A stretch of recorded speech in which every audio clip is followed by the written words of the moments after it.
Certo dia eu cantei uma cantiga pro seu Zé Pilintra. E ele chorou e se emocionou. E pediu para que eu não cantasse mais essa cantiga, porque fazia ele lembrar de tempos que não foram tão bons assim. Eu encontrei Zé Pilintra na estrada, chorando pela sua amada. Eu encontrei Zé Pilintra na estrada, chorando pela sua amada.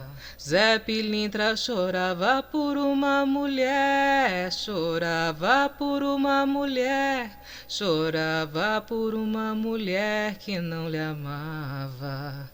Zé Pilintra chorava por uma mulher, chorava por uma mulher, chorava por uma mulher que não lhe amava. Eu vou contar aqui pra você hoje a história do seu Zé Pilintra. E vou cantar uma outra versão dessa cantiga, que é a que a gente canta hoje no terreiro. Nascido em Alagoas, ele passou por muitas necessidades junto da sua família. Lá, nas bandas onde ele morava, se ouvia muito dizer que no Rio de Janeiro haviam mais oportunidades. E o pai dele juntou as coisas e levou todos para o Rio de Janeiro. Cidade muito linda, cheia de montanhas. Ele ficou todo deslumbrado. Uma paisagem bonita de se ver, as praias. Logo quando ele chegou no Rio de Janeiro, a gente se conheceu. A gente tinha mais ou menos a mesma idade. A gente era praticamente criança. Naquela época era por inocência. Éramos muito amigos. Ele cresceu no meio de uma malandragem, mas o fato é que pisar no Rio de Janeiro já te faz ser malandro. Lá no Nordeste ele já era bem esperto. Era um menino safo. Caçava passarinho, coisa que todo nordestino faz para ter o que comer. E no Rio de Janeiro já tinha aqueles homens mais velhos que jogavam cartas, riam, bebiam, fumavam, se divertiam, sempre cheios de mulheres, a farra. E ele gostava de ver tudo aquilo. O pequeno Zé, com 14 anos, começou a prestar atenção em como eles jogavam. Na época, se utilizavam roupas elegantes. Naquela época, as crianças eram obrigadas a usar calça até a metade. Calça até o pé só os adultos. Apesar de serem pobres, existia uma elegância, um charme, aquelas camisetas abotoadas, e o Zé começou a gostar de ver tudo aquilo. O povo jogando e ele ficava só acompanhando. Ele conheceu um senhor e pediu para que ele lhe ensinasse a jogar. Tudo virava jogo para ganhar dinheiro, tudo era motivo de jogo. E ele começou a aprender com aquele povo quando tinha seus 15, 16 anos. E com 20, ele já estava muito esperto. Jogava e aprendeu todos os macetes, já escondia carta, ganhava mesmo. Começou a prestar atenção no olhar das pessoas e adquiriu a habilidade de saber um blefe e uma mentira. E sabendo reconhecer, ele corrigia aquilo nele mesmo para não deixar transparecer o blefe dele, ou a escondida de carta. Às vezes ele não tinha o valor suficiente para ganhar, mas ele fazia uma cara de que tinha, uma convicção que fazia com que os outros recuassem. Por isso, hoje ele consegue notar quando uma pessoa está mentindo. Ora, ele aprendeu isso na vida. Depois da morte, ele aprimorou. Não vem contar mentira pro Zé. Ele desmente. Às vezes ele finge que acredita, mas é só para prolongar a prosa. Ele ficou muito conhecido nas bandas onde a gente morava. Muito esperto, um garotão cheio de habilidade e de vida. Jogava e ganhava. Ele aprendeu capoeira porque vira e mexe ele arranjava confusão no jogo e tinha que sair nos tapas com um e com o outro. Evitava brigar e por isso que ele corria muitas vezes. Começou a ter uma fama e começou a ganhar muito dinheiro. Tanto que onde já conheciam ele, não queriam nem enfrentar ele no jogo. Com 20 anos de idade, a nossa amizade se transformou num amor. E ele foi o meu primeiro amor e eu o dele. A gente se gostava, se dava super bem. E eu adorava que ele ganhava as coisas porque ele sempre tinha dinheiro e ele comprava flores para mim. Se vestia muito bem, tudo com o dinheiro do jogo. Com o tempo, ele saiu da casa dos pais e foi viver comigo. Eu era a nega dele. Comida não faltava na mesa. Ele trazia dinheiro para casa e eu fazia de tudo para ver ele feliz. Sorria o tempo inteiro e ele ficava sempre comigo, mas saía à noite. Toda manhã, quando eu desço a ladeira, a nega pensa que eu vou trabalhar. Toda manhã, quando eu desço a ladeira, a nega pensa que eu vou trabalhar. De fato, ele ia trabalhar, e eu sabia como ele ia trabalhar. Ele saía e de manhã voltava, trazia dinheiro e assim a gente foi levando a vida. Só que ele foi se relacionando cada vez mais com pessoas de maior poder financeiro, pessoas importantes para a época. E essas pessoas apostavam nele e faziam negócios. Cada vez ele tinha mais habilidade, ele levava os outros no papo. De repente, ele já estava fazendo negócio com pessoas muito poderosas e começou a conhecer mulheres diferentes, bonitas e ricas. E ele se aproveitou dessa situação e teve essas mulheres. Esquecia de mim por alguns momentos. Muito esperto. Sabe aquele que acha que é esperto, mas na verdade só faz merda? Começou a se relacionar com tanta gente, cada vez mais dinheiro, e tinham dias que ele nem voltava para casa. Chegava depois de 3, 4 dias, cheio de dinheiro no bolso, mas eu queria saber por que ele não tinha voltado. E eu reclamava porque eu tinha ficado preocupada. E ele falava, não enche o saco, o dinheiro tá aí. Eu estava trabalhando. Mas na verdade ele estava na farra. Cada vez ele tinha mais e cada vez mais tempo longe. E chegou um dia que ele se sentia tão poderoso. Ele podia ter tudo. E vai voltar pro barraco onde tem uma nega enchendo o saco. Ele voltou e me falou, não tem por que eu ficar aqui. Ele pensou só nele mesmo. Foi quando eu enchi os meus olhos de lágrimas. Eu não acredito que você está falando isso pra mim. Pois acredite. Não tem por que eu voltar. Você fica me enchendo o saco, eu trago dinheiro e mesmo assim você não está satisfeita. Eu preciso ir pro mundo. Não adianta, eu não quero mais voltar pra cá, não. E eu chorei muito. Eu chorei. E eu pedi pra ele não ir. A gente vive bem aqui. Mas ele disse, eu não quero mais. Eu quero sair por aí, eu quero conhecer mais. Eu posso, eu tenho essa possibilidade. Ninguém me segura. Mas eu falei, olha Zé, Deus segura. E ele falou, mas tudo bem. Se ele segurar, segurou, mas por enquanto eu tô solto. E eu perguntei, mas você gosta de mim? Ele falou, eu gosto, mas eu quero ser livre. Segue o teu caminho, eu não vou ficar preso aqui. E eu chorei. Chorei por uma noite inteira. O Zé arrumou as coisas dele. Ele deixou dinheiro e algumas joias para mim. Disse para eu arranjar um trabalho e um homem que pudesse ficar em casa. O Zé tinha um mundo para conquistar. Ele sonhava em conhecer a Europa, a condição ele tinha. Mas quando ele estava indo embora, eu falei, você está me abandonando. O mundo dá volta, Zé. Eu não vou te abandonar, porque eu gosto de verdade de você. Um dia a gente vai se encontrar de novo e eu vou te lembrar disso. A vida do Zé foi um espetáculo. Parecia que Deus só olhava para o Zé, era só Zé e Deus nesse mundo.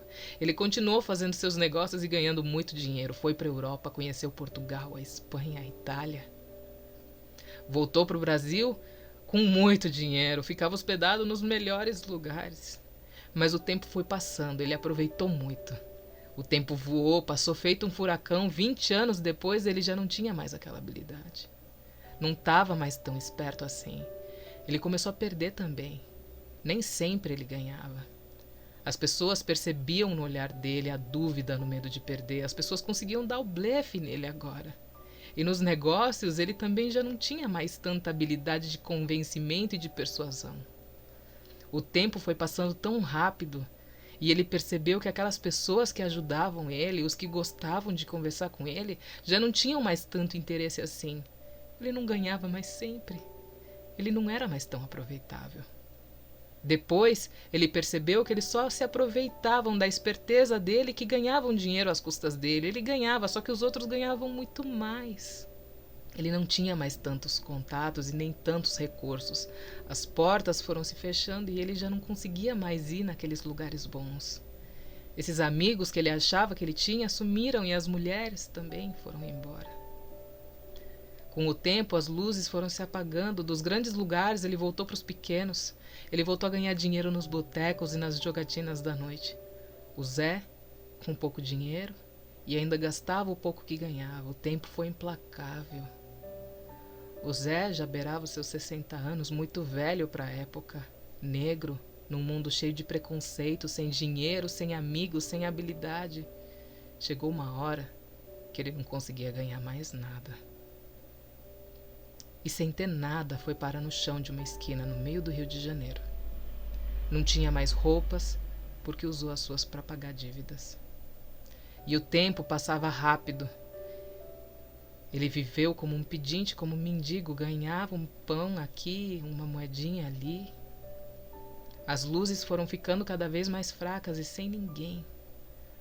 O mundo sabe ser cruel, mas ele é cruel com quem foi cruel, com quem fez por merecer. O mundo é um reflexo do que você é de fato. Ele reflete para você a sua ambição, o seu egoísmo, a sua falta de amor pelo próximo. O mundo mostrou que ele só tem amor por ele mesmo, exatamente igual Zé. E lá se foram mais anos e ele adoeceu. Na rua, na chuva, no sol, no frio, no calor. Velho, já não tinha a ideia mais tão esclarecida, começou a perder um pouco o juízo. O mundo maltrata. Ele ficou perdido, completamente perdido. Foi então que numa noite muito fria, num sereno, ele estava sentindo muita dor, muita tristeza, lamento. E ele estava cada vez mais triste, aquilo parecia que não acabava. Era uma tortura constante, toda hora, todo tempo, dor, tristeza, lamento. Ele não sabia o que estava acontecendo e ele queria sair dali, mas ele não tinha força para se levantar. Algumas pessoas apareciam e agrediam ele. Passado um tempo, ele meio que quase num juízo, tentando recuperar a consciência, ele disse: meu Deus, que lugar é esse? Como que eu vim parar aqui? Nessa hora, o ateu lembra de Deus. Nesse momento, ele lembrou dos pais, de quando ele era criança lá em Alagoas. Correndo, brincando, mesmo que com fome. Os pais na roça carregando às vezes só um punhado de arroz, mas com um sorriso de orelha a orelha. E a mãe dele fazia uma comida que ela juntava lá umas folhas velhas e fazia um negócio, e ela ficava satisfeita só de olhar os filhos comerem. Começou a lembrar dos conselhos: não engana ninguém, não faça nada disso, a gente já sofre demais. A gente nasceu numa condição extremamente difícil, então faça por onde merecer. Seja uma pessoa boa, seja uma pessoa justa. Conselhos que ele nunca seguiu. Lembrou dos irmãos? Cada um seguiu o seu caminho. Há anos ele já não sabia mais nada dos irmãos, não sabia nada dos pais. Nem se eles estavam vivos, ele esqueceu completamente da família. Ele esqueceu de mim e se remoeu. Como eu pude largar essas pessoas? A minha mãe ficava feliz por ter arroz para colocar numa panela velha. E quando a gente comia, ela não comia. Só para olhar a gente comer. Nesse momento eu pensei quanta coisa eu desperdicei e vi parar aqui. Como que eu queria voltar para lá quando eu era criança. E se eu pudesse eu voltava para lá. E ele lembrou de mim e pensou: e ela deve estar lá. Eu larguei, mas pelo menos ela tem um teto para ficar e para dormir. Mas a essas alturas eu já tinha desencarnado. Fazia muito tempo que ele já estava lá. Os pais, os irmãos, todos já tinham desencarnado. E ele ainda em sofrimento pensava: eu não deixei nada nesse mundo, nem sequer um bom conselho para alguém. Eu só deixei malandragem, safadeza, só ensinei pessoas a enganar outras pessoas. O meu legado foi esse. E no meio dessa amargura, dessas lembranças, ele parou de sentir dor. Ele ficou imerso nos pensamentos. Já não ouvia mais ninguém. De olhos fechados, pensando e lembrando e lembrando. Foi quando ele desejou profundamente dar um abraço na sua mãe. Em ver o seu pai, ver os irmãos, desejou voltar para aquela terra seca, Não tinha nada, mas era a terra dele. Era a origem dele, eram os dele de verdade, os que zelavam por ele. Ele desejou com todo o coração. E foi quando eu apareci, sorri e toquei no ombro dele. Eu não falei que eu não ia te abandonar? Eu tô aqui, me dá a mão. E ele olhava e era uma mistura de incredulidade, de vergonha, vergonha dele mesmo. Mas eu estendi a mão e falei, chega, vamos embora, Zé. E ele relutou, por que você tá fazendo isso? Porque eu te amei de verdade. Vem comigo. E ele veio. Eu perdoei ele por quem ele foi e por tudo que ele fez. Mas a grande questão é que ele não se perdoou. Hoje, a gente tem a oportunidade de junto trabalhar e ensinar para você o poder do amor e a força da fé na bênção de Pai Oxalá. Eu encontrei Zé Pilintra na estrada, dançando com a sua amada. Eu encontrei Zé Pilintra na estrada, dançando com a sua amada. Zé Pilintra dançava com uma mulher, dançava com uma mulher, dançava com uma mulher de madrugada. Zé Pilintra dançava com uma mulher, dançava com uma mulher, dançava com uma mulher de madrugada. Eu me chamo Zé Pilintra. Fui recolhido num plano espiritual. Fui bem tratado por todos. Reencontrei meus pais, eles me olhavam com compaixão. E eu me sentia a pior pessoa do mundo. Eles, felizes de me ver. E eu todo mulambento, com vergonha de ter feito o que fiz e vivido como vivi. Mesmo assim, eles me deram um grande e belo abraço. E aí, num dia, apareceu um negão de sorriso bonito e brilhante. Ele me olhou nos olhos e me disse, meu amigo, meu camarada, eu tenho uma proposta para você e ó, não é para todos que eu ofereço, é só para os melhores. Ele estava de terno branco alinhado, sapato bonito, chapéu jogado de lado. Eu gostaria que você carregasse o meu nome e fosse por esse mundo aí levar o que a gente tem para dizer. A gente ainda faz esse trabalho com o ser humano porque eu acredito que aquele povo ainda há de ser melhor. Mas eles precisam de ajuda, você precisava de ajuda e eu não estive lá. Se eu tivesse lá, você não tinha se perdido. Mas me disseram que você precisava se perder para você me ajudar de uma forma melhor. E eu esperei pacientemente, mas agora eu tenho o prazer de te encontrar. E eu gostaria que você levasse o meu nome. E vai existir um nome, presta bem atenção, é Umbanda, é Catimbó, é Jurema, e eu gostaria que você se aproximasse desse povo e levasse a nossa palavra, a nossa fé, a nossa determinação. Leva o nome de Deus acima de tudo e depois leva todo o seu conhecimento, toda a sua esperteza. Mas reverte isso tudo de uma forma boa, uma forma que faça a pessoa aprender. Usa a malandragem para ajudar uma pessoa e não para prejudicar. Usa a malandragem para inverter do mau caminho. Se a pessoa está desgostosa e quer se perder, seja malandro e convença ela a não se perder. Você tem todas as habilidades, você sabe quando mentem. Você sabe contornar a situação, sabe ir, sabe voltar, vamos comigo? O nome do negão é José Emericiano da Silva, hoje conhecido como Zé Pilintra.